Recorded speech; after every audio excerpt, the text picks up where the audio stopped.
नमस्ते दोस्तों, मैं हूँ बाबलू, आपका मंकी व्लॉगर।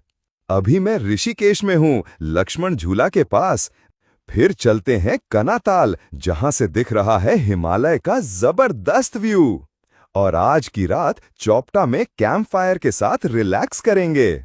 और कल मिलते हैं तुंगनाथ ट्रेल पे, तो मेरे साथ बने रहो, वरना मेरे केले बंद हो जाएंगे। बनाना।